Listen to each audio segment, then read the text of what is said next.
Hey, good evening, everyone. Welcome to Pittsburgh.NET user group. We are part of the .NET Foundation. Please join us in meetup.com/PGHDOTNET. We have all the social links here. And we are delighted to have you all here to learn about the introduction to AI for developers. We have our presenter, Sam, with us today. And during the next 1 hour, we are going to look into all the introduction for AI, like how the developers can leverage that. And I will pass over to Sam here. Sam, welcome to the group. Thank you. Glad to be here. Thank you for taking time and joining us here. Absolutely, my pleasure. Thank you. All right. Well, thanks again for having me, and hello to everyone. Good afternoon or good evening, depending on what part of the world you're joining us from. My name is Sam Nasr, and this is a session on Intro to Artificial Intelligence for Developers. A little bit about me. First, you can find me on Twitter or X at Sam Nasr. I've been a software developer since 1995, and technically I will be celebrating my 29th anniversary tomorrow. So it's been a while, been seeing a lot of changes. I am a senior software engineer as well as instructor for NIS Technologies, and I've been certified with a few certifications from Microsoft. In addition, I'm actively involved in the user group community, specifically with the Cleveland C# user group, as well as the .NET study group. In addition, I've authored several articles for Visual Studio Magazine. I've also produced content for Opsgility and LinkedIn Learning. So with all that, it had brought me to a 7-time Microsoft MVP award, which I'm very proud to have, and really enjoy doing this kind of a thing and reaching out to the community. So a little bit of a shameless plug for the Cleveland C# user group. We meet every month. The meetings are free of charge and open to the public, and we cover a variety of topics related to .NET. You can find all the meeting information posted at meetup.com at the link listed at the bottom of the slide. So without further ado, let's dive into this evening's topic, which is an overview of artificial intelligence. We'd like to discuss some of the definitions regarding many of the popular terms that you hear: neural networks, deep learning, AI, machine learning, and it kind of sounds like alphabet soup at the end of the day. So wanted to dive in a little bit deeper. Pardon the screen flicker. Wanted to dive a little bit deeper and discuss somewhat what this terminology means. So getting into neural networks for starters, if you recall, that was the very bottom of the slide. That is what everything else builds on. So neural networks essentially behave very similar to decision trees, where we have each circle as a node, and think of each individual node as its own linear regression model, where it's composed of input, it has a weight, a bias, and then it produces an output.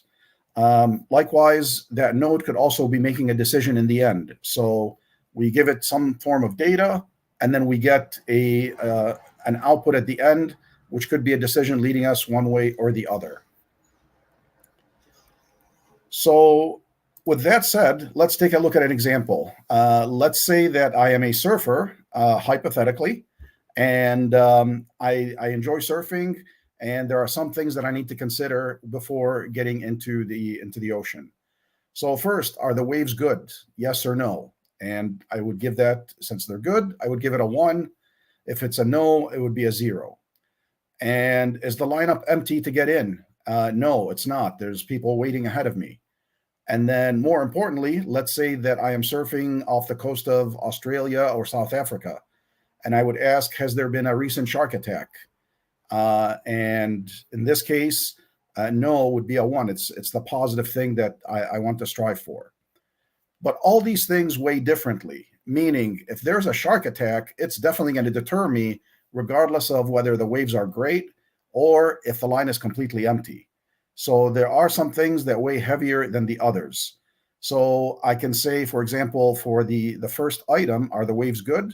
I can set that to a 5, where I'm concerned about getting out and the waves have large swells and they come around often. That would be a cool thing to do. Is the line empty? It's it's not really a huge factor, but it is a factor. So I'll assign that a weight of a 2. And then has there been a shark attack? That I will put a weight of 4 on it to see if it's worth risking getting into the water or not, depending on the size of the waves. Now, if you notice, I set the shark attack to a weight of 4, whereas the waves are a weight of 5. So that shows you that I am a risk taker, willing to take a risk for the sake of the waves, and maybe lose a leg in the process, but sacrifices need to be made. The point that I'm trying to make is that all these individual nodes, they have different weights on them that will produce the end result. So looking at the bottom of the slide, we see that we have all the different factors and they're assigned different weights. And depending on the final outcome, it will essentially steer me into a specific decision. So we can look at all the individual nodes here as far as, are the waves large? Is there a line? Is there a shark attack? And depending on the weights and the value that comes out of that, it will essentially guide me into a decision whether I want to be able to go out or not.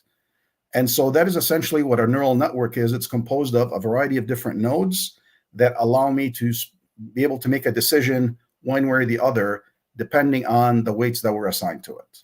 So that's neural networks in its very basic and fundamental format. Now we take that and we go a little bit deeper. So for example, if we build a 3 or more if we have 3 or more layers of neural networks, that's essentially considered deep learning. So now we're doing deep learning where there's a lot of things that we're weighing together in order to have the final outcome. Then I can build on top of that and get into machine learning, where now I have some algorithms that automatically detect and be able to classify items together. For example, if I throw several pictures together, let's say there's a group of pictures of motorcycles and a group of pictures for cars.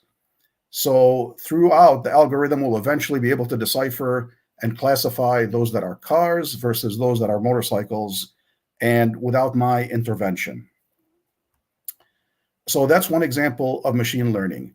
Now I can take that and build on top of it. And now I am into the artificial intelligence layer, where basically this is a science that studies ways to build intelligent programs and machines to creatively solve problems in the same manner that a human being would. So take, for example, when I say, are the waves, how high are the waves? So obviously within the context of surfing, it knows, the algorithm would know that I'm referring to the size of the waves, and it would respond back intelligently and say 12 feet, 15 feet, what have you. So that has built on the variety of different layers that are composing of AI. So as we see in this diagram, we start out with the neural networks. When we have multiple neural networks, we essentially build a deep learning layer, and then we can take that and expand on it to be a machine learning algorithm or layer. And then we take that, add more intelligence to it, and now we have AI where I can communicate with it just like I communicate with a normal person. Meaning, I don't have to phrase a question in a specific way or a format, but rather I talk to it with natural spoken language, and then it's able to reply back in the same manner as well. So I'm going to pause here for just a moment and ask if there's any questions. And let me take a peek in the chat window. And so far, I don't see any. I should also mention, feel free to jump in with any questions or comments at any point in time. Despite the fact that it's virtual, I'd like to make it as interactive as possible. So with that said, let's jump into some additional terminology. So when we're talking about artificial intelligence and machine learning specifically, the inputs that we provide to the machine learning model, that is considered a feature. So let's take, for example, the surfing example. Some of the features might be the size of the waves, whether there's a line or not, but let's take it a step further. Let's say that I'm doing linear regression on the price of homes. What is the price of a home dependent on? Well, the number of bedrooms, the location, other amenities within the home. For example, does it have a jacuzzi? Does it have a steam sauna, home gym, et cetera, et cetera? All these things are features that built into the final price of the home. And so these are the input values that we consider as features. Labels are essentially the output. So, for example, I would say a home in the greater Cleveland area in zip code XYZ would be about 450,000, given that it's 3 bedrooms, 2 baths, et cetera, et cetera. So that would be the output. Now, if we focus for a second, I gave you 2 different algorithms or 2 different types of predictions. One that involved my either going surfing or not, and another one was predicting the price of a home. So these are different types of predictions, but essentially what it takes is a feature or input value, and then it provides an output value. Some of them require to be trained, or let me rephrase that. Some of them require that it's supervised learning, meaning I give it the final value. Some of it where it can do classification by itself, like it can decipher cars separate from motorcycles. And that would be unsupervised learning. So I gave you 2 examples of types of predictions that we can implement, but in reality, there's many more to it. There is the classification and categorization. There's linear regression, like we talked about for the price of a home. It can also detect anomalies, which I had a perfect example of an anomaly earlier today. I received an email from Azure because I had stopped a service that kept accruing significant cost. I stopped it yesterday, and today I received an email saying there's been an anomaly detected. You have a sudden drop in the pricing on your Azure account. Same thing could occur for your credit card bill. Let's say every week you go over to a specific gas station, you fill up with about $50 worth of gas, and then all of a sudden there's an anomaly where it's $150 worth of gas purchases within the course of 2 days. That's obviously something that is not of the norm. There's also other scenarios where, like recommendations. I'm sure we've all heard of a website called Amazon.com, where every time you click on something and you purchase it, it also makes other recommendations to go along with it. So, for example, if I am online and I select to buy a mouse, naturally it's going to recommend, well, how about a mouse pad? How about a laptop to go along with it, et cetera, et cetera. And then there's time sequential or time series sequential data, which is basically allows me to be able to forecast sales and be able to identify high and low peaks. And then one of my favorites is image classification, where I touched on that earlier, where essentially you have pictures of cars and motorcycles or vegetables and fruit, and it's able to separate the 2 from each other. So let me pause once again, take a look in chat. Don't see any questions. So let's continue getting into it. So if I have, the first thing that I need to do is to be able to develop a model. Now that term has probably been used multiple times in the past. If you worked in MVC, you know the model means it's a database. If you work in SQL Server, when we talk about a model, it's how we're modeling the database. But now model development is referring to the AI model. Essentially, what the model represents here is that black box where we feed it input and we're getting output from it. So we need to be able to train it, have it be able to recognize our data that we're giving it to it, and then depend on it so that it gives us the proper output. So this is a very reiterative process. So as you notice in the diagram, at the very top, we have collect and load data. And let's assume for the sake of argument that the data that we're collecting is correct. There are no duplicates or erroneous items. And once we have that data, then we can create a pipeline. And then you see at the in the middle of the diagram, there's a train model box. And we do that using the fit method. So now we're giving it input values. We're giving it the output values of what it should be. So for example, I say that a 4-bedroom, 2-bath home in area code 44114 is 400,000, hypothetically, okay? And I give it all this data of all my housing information with the features and so forth. And then I train it, I execute the fit method, and it will look at all the features. It'll look at all the output values or the labels and be able to develop a linear regression model out of it. So then later I can ask it, well, how much is a 3-bedroom home with only 1 bath? And dependent on the data that I gave it, it can produce an accurate result in the end. And so after I train it using the fit method, I essentially need to evaluate it to see if all the data that I fed it is correct and that my model is ready for production use. If I evaluate it and I'm not satisfied, the process reiterates again, where I collect more data, set up a pipeline, train it, and evaluate. And hence it becomes cyclical until I'm satisfied with the results. When I am satisfied, I am now ready to use that model. And so I would save it off, and I would use the save method as you see at the bottom of the slide. And then that model is now ready for use. And when we say it's ready for use, essentially through any project, I would execute the load method. And then from there, I can make a call to the create prediction engine class, and more specifically, the predict method within that.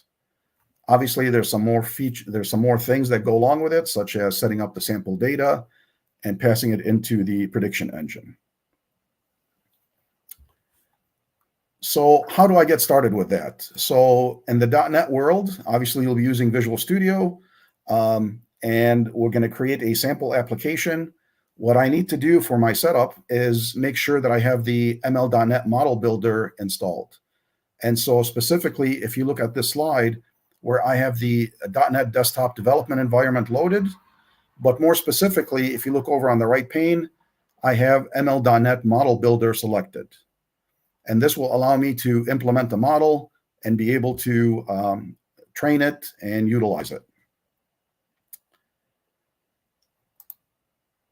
Once I have that added, there are multiple ways that I can utilize a ML.NET model within my .NET project. So I can do it using the UI, which we'll step through in just a second, or I can do it programmatically, where I can incorporate the Microsoft.ml NuGet package, or if I'm a command line wizard, I can utilize the CLI to be able to do that. So multiple ways of utilizing ML.NET in your application. And like I always say, the best way to explain something is by demonstrating it. And so with that, we're going to jump into Visual Studio. Let me go ahead and open up a new instance of that. And I'm utilizing Visual Studio 2022. And I'm starting with a brand new console project just to show you that I have nothing up my sleeves. And what we'll do is we'll select console application.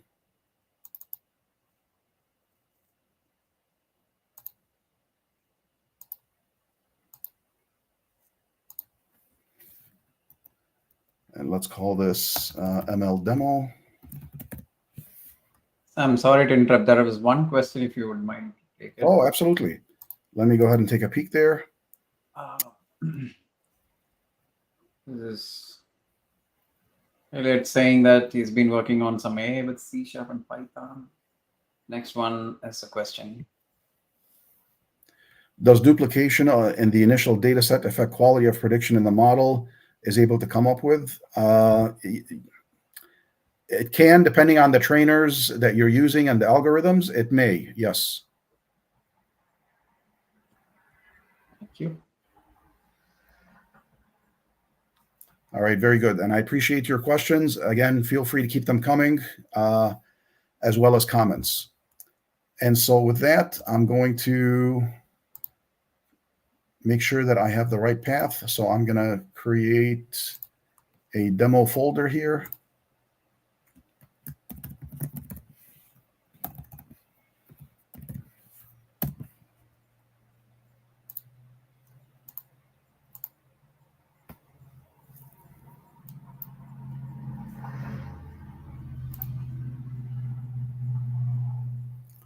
We're going to select .NET 8.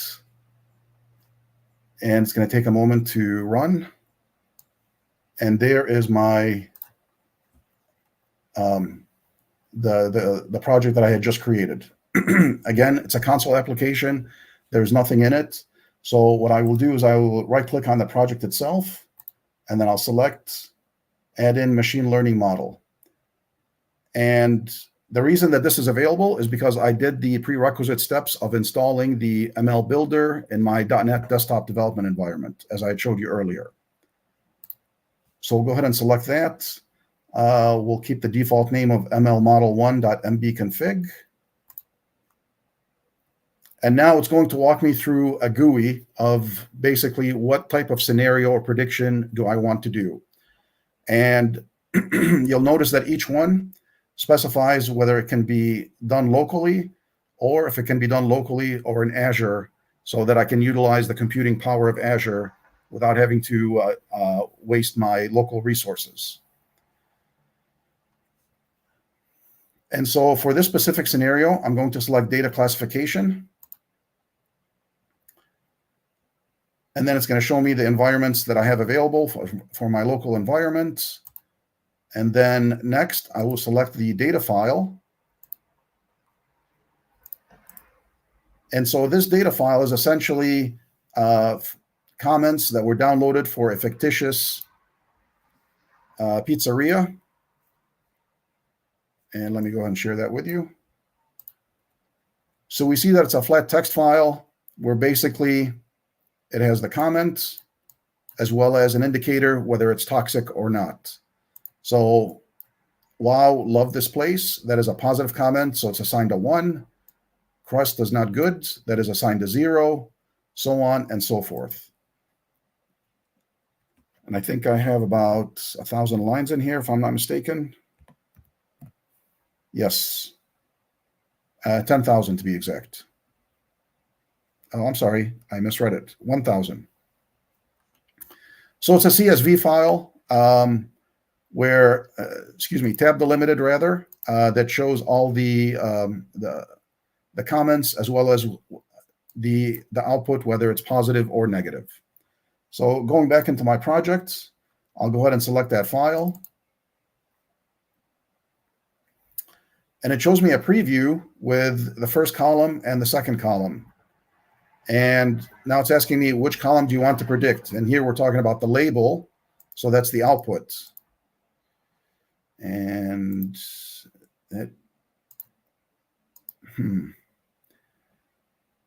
so typically it would show me the columns down here. Let's try that again. Okay. And of course, as expected, things don't always work in the demos. And so with that, let me fall back on another demo that I have. And let me close this one.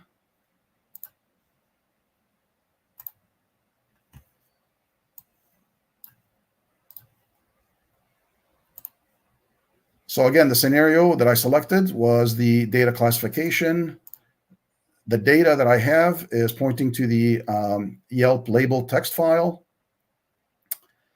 And now I specified that the column that I want to predict, the label, aka my output, is going to be column 1, as seen over here on the far right. Then I'll move on to the next step, which is training.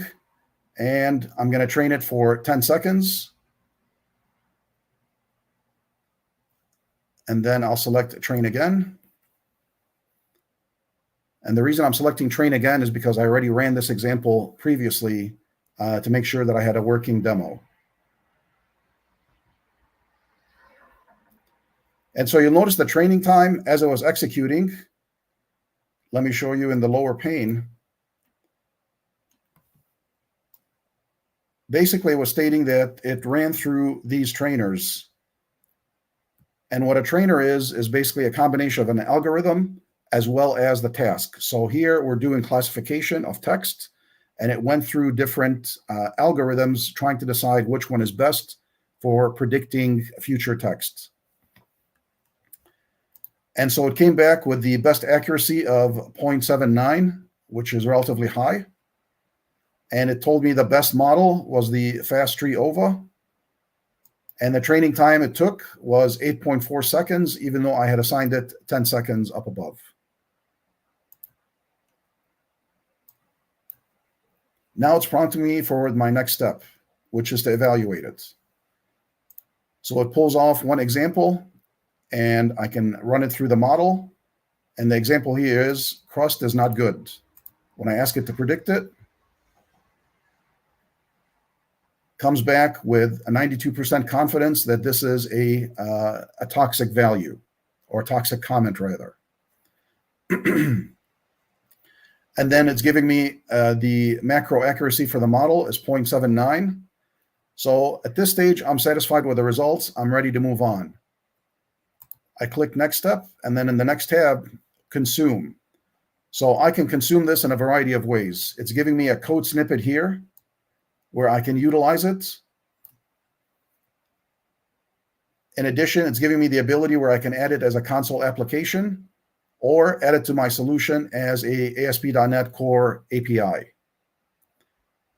So if you'll notice, right now I only have the console app in my Solution Explorer. Once I select console application and add to solution, what name do I want to call it? We'll keep the name ML Model 1 console app, select add to solution.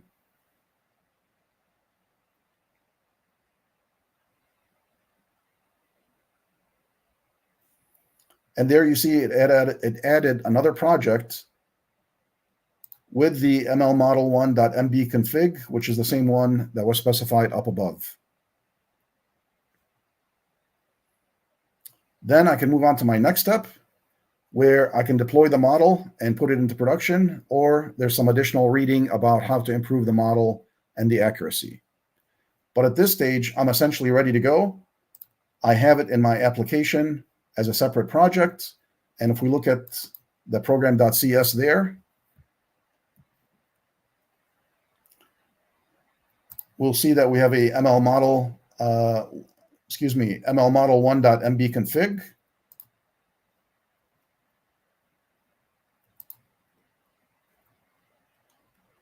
And there's some additional files that go with it for the consumption. But more specifically, looking at this program.cs that it automatically created for me, it put in the right using statements. It set up my sample data. And we're going to give it a column 0 of crust is not good. And then we're going to make a prediction. And we make that prediction by making a call to the ML Model 1 and pass in predict all labels. And then it's going to produce a score for us with that data that was provided.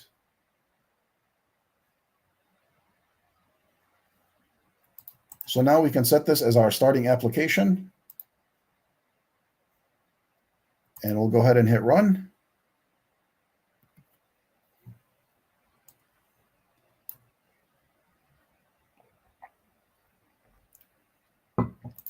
And there it shows me that the crust is not good. It was the sample that I submitted. And the score that it came back with is 0, meaning that it's toxic. And then it shows me different algorithms and the confidence that it came back with a score. Obviously, the top scoring algorithm had a 91, almost 92% accuracy level. So there, I took data that I already have, hypothetically, and we all have data in our organizations. I took that data. I have the column specifying whether it's toxic or not. I used that for my training, and now I have an application that can predict future output of any comments that I enter in. So let me pause here and ask if there's any questions.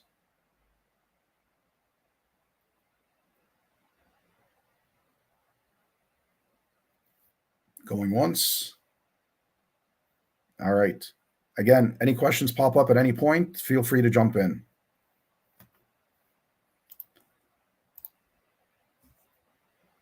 All right, so getting back into our PowerPoint, if you notice the training time, I just used it as 10 seconds. And this is a recommendation made by Microsoft that obviously, depending on the size of the data and the type of data, it could take a significant amount of more time. The more critical part is making sure that my data is clean ahead of time. Now, to improve performance, there's a variety of things that I can do. I can give it more data, but more importantly, I can give it clean, meaningful data. And so for this example, it was basically a comment, toxic, not toxic type of output. But take, for example, linear regression for housing prices. Obviously, I can't just put zip code and price because the price of the home is dependent on many more things than that. So I need to provide it with meaningful data within the context, such as how many bedrooms, baths, is the home fire damaged? Is it livable move-in condition? The zip code that it's in, et cetera, et cetera. So I have to provide a data with context, as well as making sure that my data itself is clean, that I don't have null values, that I don't have duplicates, or erroneous outlying values. In addition, I can utilize something called cross-validation. And what this allows me to do is to be able to split up the data into several different partitions, train it on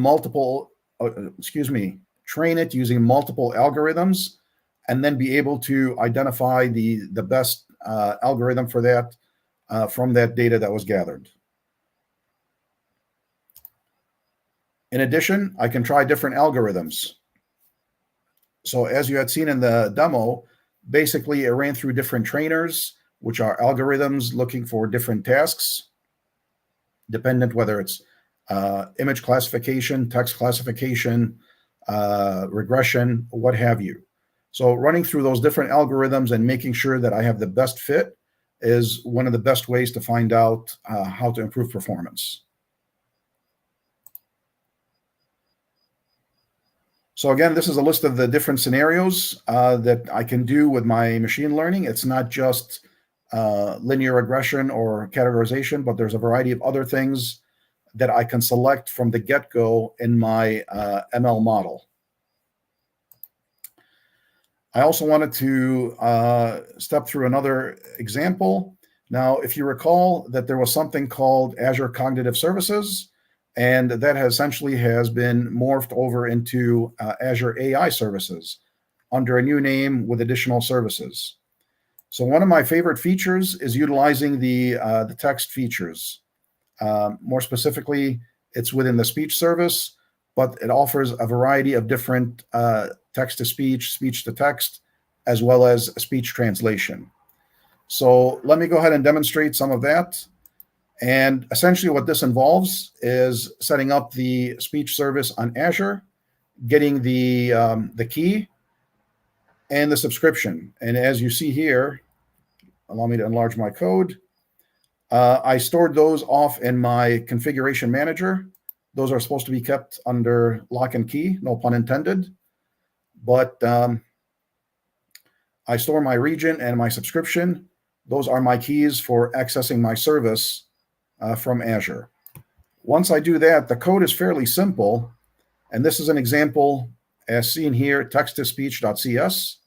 What this allows me to do is to be able to take text and convert it to speech. And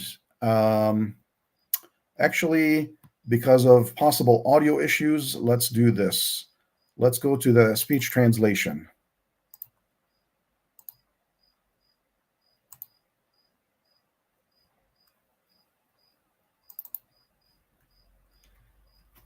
So there, essentially, it's very similar, where I have my subscription and my region stored in my in my app settings file, and then I am setting the language of. Sam, are you sharing a different screen, or are you still in the? Oh, my apologies. Okay, so I do have a couple of questions since I interrupted you. Maybe we Sure. can go through that quickly. What happens if I type something else like pizza was burnt? So dependent on all the other data that was provided, it may be able to pick up on it or not. Meaning, as you run it through the prediction, and let's go back here. If I go into my ML model and I go into my evaluate, and the text was pizza was burnt. and I click predict, it's going to give me results back, either 0 or 1. So it is 72% confident that this is a bad comment. And again, this is dependent on how well you trained it. So I gave it 1,000 examples of various texts. This is where I do my evaluation and run through several examples. Obviously, running through 1 or 2 examples is not sufficient, but I have to squeeze it into a demo that's only an hour long, right? So I can't continue to predict or run predictions to evaluate it. In reality, though, you'd want to run many examples to make sure that it's up to par before migrating it to production. Thank you, Sam. Back to you. Thank you. All right, so back to our speech services, and let me go ahead and enlarge the font a bit. So there's some NuGet packages that I need to utilize here, and essentially getting my subscription and my region from my config file. Now, the next thing that I'm specifying is what language does it need to recognize, and I set it to English US. And then the target language, I'm going to be a little bit greedy and ask for both Italian and French for the translation. Then I will specify where I want that audio input to come in from. And then I'll make a call to the translation recognizer. And then what this will do is we'll enter into an infinite loop where essentially it's going to tell me to speak into the microphone. It will then take that and make an asynchronous call to the service so that it recognizes my speech. And then it will output the translation results.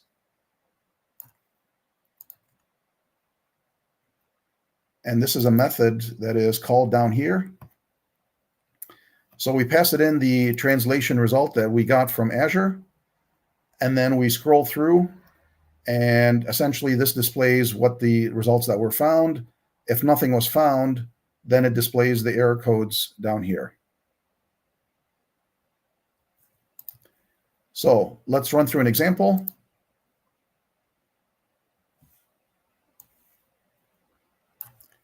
Here's my console window, and it should recognize the text that I just spoke. And there translated all that into both Italian and French. Let's try a simpler example. I love pizza.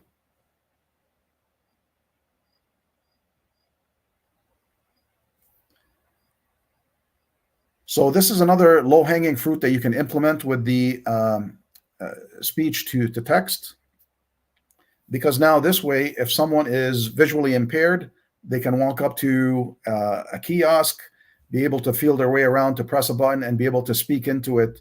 And now you can interact with the user just simply by speech. So here we saw how we can take input and be able to translate into text. Likewise, we can do the opposite.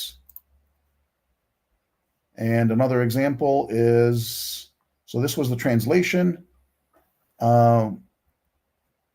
We can take text to speech, and let's change to that project.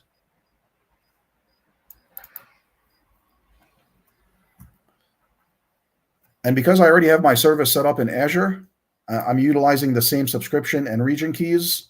And then I am now, it's a little bit different in the sense that since it's going to be speaking to me, I have to set the voice. And I chose a gentleman by the name of Connor. And so this voice setting is called Connor Neural. And as you'll notice, there's a variety of different voice settings, and you can see a full list over on Microsoft.com. It will then take that text and then make a call to the speech synthesizer. And now I can, it will take that text and be able to speak it asynchronously by making a call to speak text async. So let's run through a demo of that.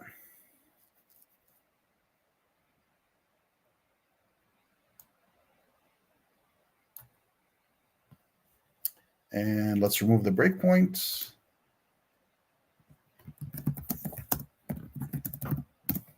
Can you hear me? I'm not sure. Did the audio come through? It did come through. Excellent.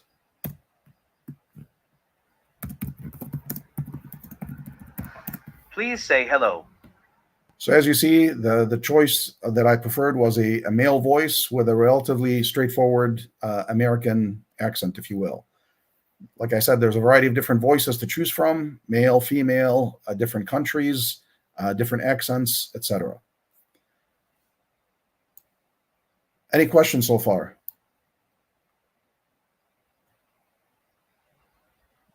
I don't see any, Sam.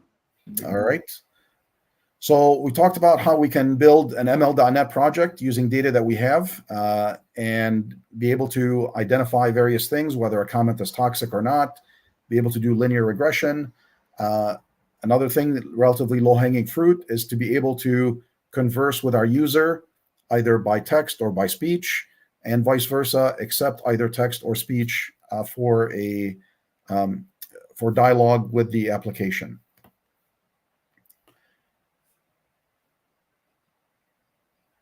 Another thing that you may have heard of is Copilot. And what Copilot is essentially the ability to utilize what's called a large language model, which is what we've seen here are relatively small models that we built.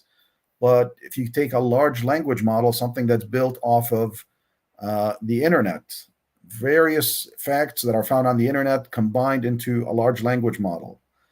But then I can take that large language model and have it customized specifically for my data. So now I can converse with my application. And to give you an idea, let me pull over this browser. So there's a new product called Azure AI Studio, relatively new. And what this allows me to do is to be able to work on a large language model, and I can customize it. So this is what's called the chat playground, where I can do my evaluations, I can test it, and I can also specify how I want my model to behave. So as you see here, it says you are an AI assistant that helps people find information. I can change that and say you are a comical and funny AI assistant that helps people find information. And then I have a message that came up here that says, please select apply changes. Why am I not seeing that?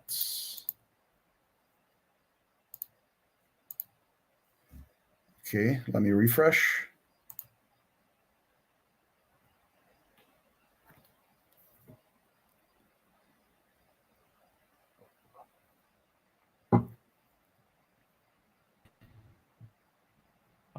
Sam, while we wait, there was one more question. Sure. Okay, so it's a language model.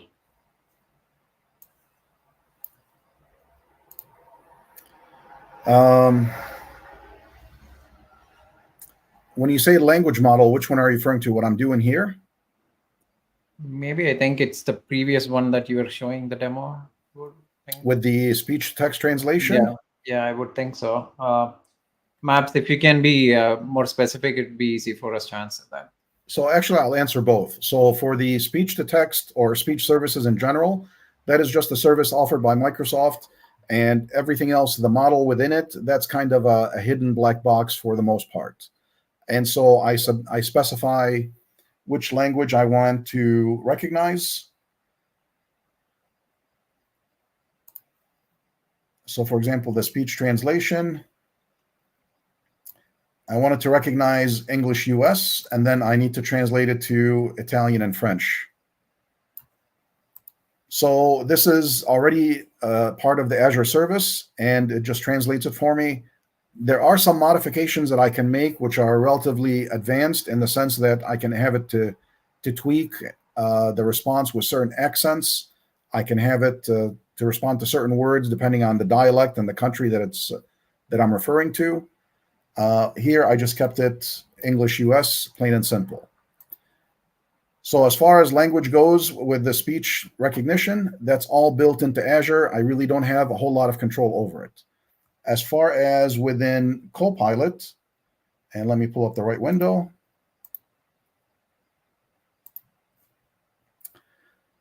So this is called the Azure AI Studio, and I'm in the chat playground, which is essentially my sandbox for evaluation. Pardon me. And so what it allows me to do here is to be able to take a large language model. And here I selected GPT 3.5 Turbo. I used GPT 4.0 model for other things in the past. But essentially, you select the model from a variety of different models that are available. And to give you an idea, let's go over into the model catalog.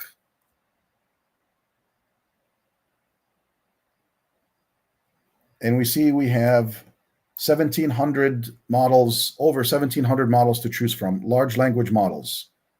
And you can filter on these depending on the collection, whether it's from NVIDIA, from OpenAI, Databricks, et cetera, et cetera. There's also various deployment options that you can choose from. And then the various tasks that you need to perform, whether it's text classification, translation, et cetera. So hopefully that covered the answer, whether you're referring to something using the large language model in the AI Studio versus the translation that we used in speech services. And if you need more clarity, again, I'm open for more questions. Likewise, I will share my contact information afterwards. So getting back into our chat playground, another feature, and I'm kind of fast forwarding into the demo because explaining this is a course by itself, getting into the Azure AI Studio and large language models. But I can quickly implement the large language model where I can now ask it a question. How many US car makers are there? So this is a general question. And if for comparison, first I'm going to submit it here. And then it responds back, pardon me, with some meaningful text in natural spoken language. Likewise, I can also have it speak the response to me. Let's do keep it United States, enable text to speech, select the voice.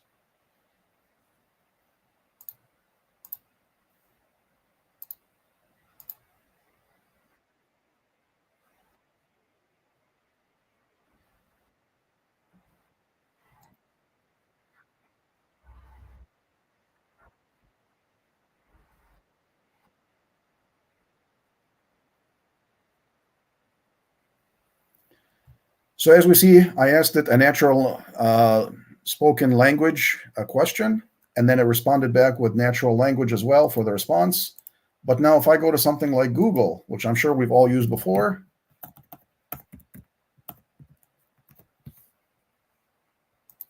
and I ask it the same thing.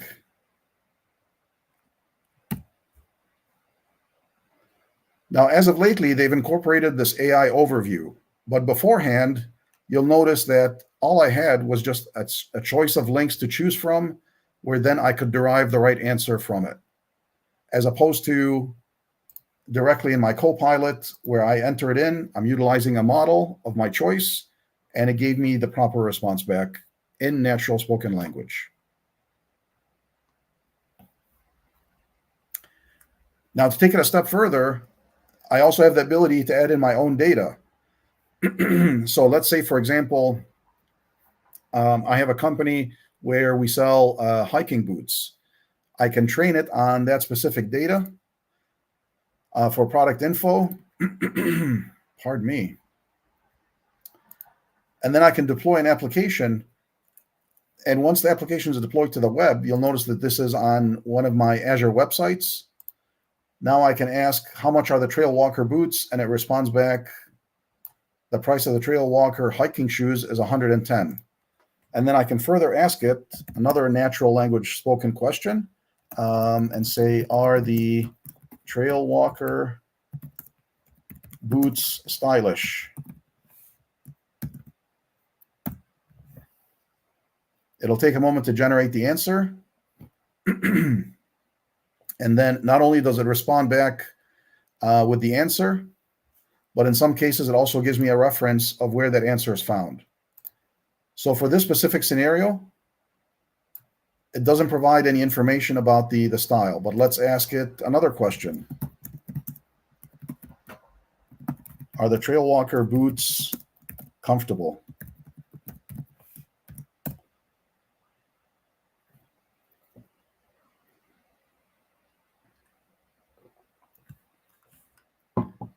And again, another generated answer where it says, based on the reviews, they're generally comfortable. And then it goes on with some additional information. Then it provides me a reference to this document. And the part that I didn't mention is that, like all other models, I can train it on my own specific data. So ahead of time, I trained it on this product info file, which is basically information regarding the Trail Walker boots. And it's a markdown file, hence the .md extension. But I was able to train it on my own data. And now I have a search engine utilizing a large language model that produces answers specific to my product and my line of business. Any questions on that?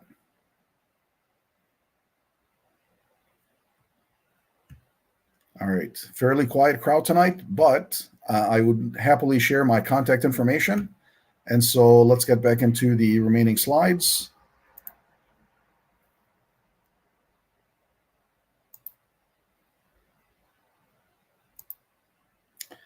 So some gotchas regarding the ML.NET application. That's the first example where we developed our training model based on the text that we gave it for our pizzeria.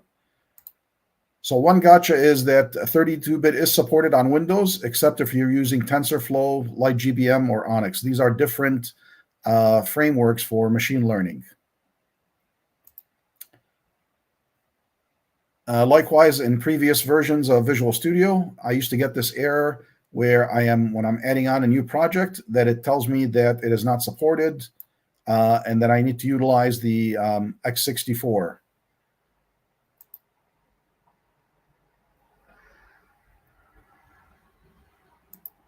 So with that, we talked about Azure AI services regarding the speech and vision. In addition, there's a variety of other things you could do. So vision and decision making. We talked about speech. You can also use it for language recognition. And then a variety of other open AI features.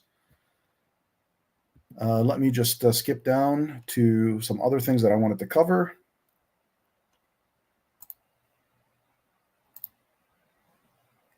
So with regards to additional documentation and references, you can find the ML.NET guide over at Microsoft.com. In addition, there's the machine learning glossary.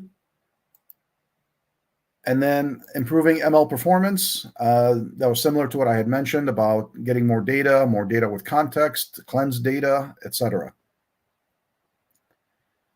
So if you found this helpful or as a good stepping stone and you're interested in having this as a course, NIS Technologies does offer this as a course if you're interested. All courses are instructor-led, either in person or virtually.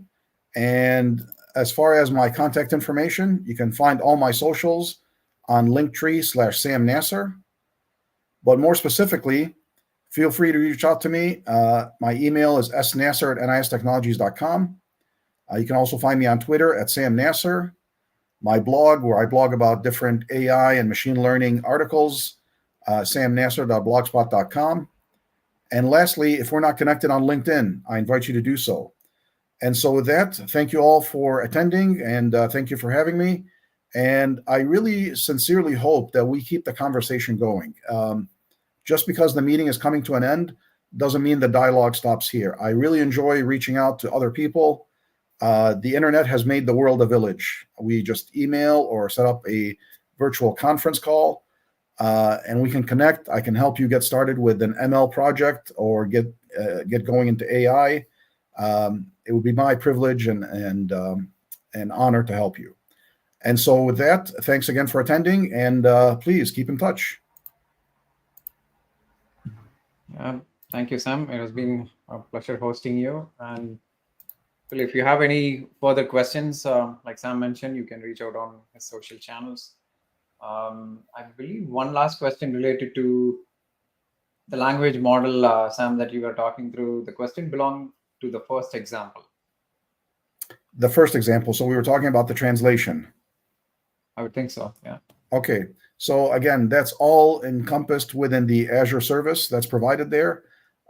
There's very little leeway that you have as far as modifying it. There's a markup language that's used for modifying the accent when it's referring back, when it's speaking back to the user. But aside from that, all that is just, it's handled on Azure Speech Services. Perfect. Thank you very much. Thank you. Thanks everyone for joining us, and we'll see you next month with another topic and an excellent presenter. Thanks everyone. Very good. Good night, everyone.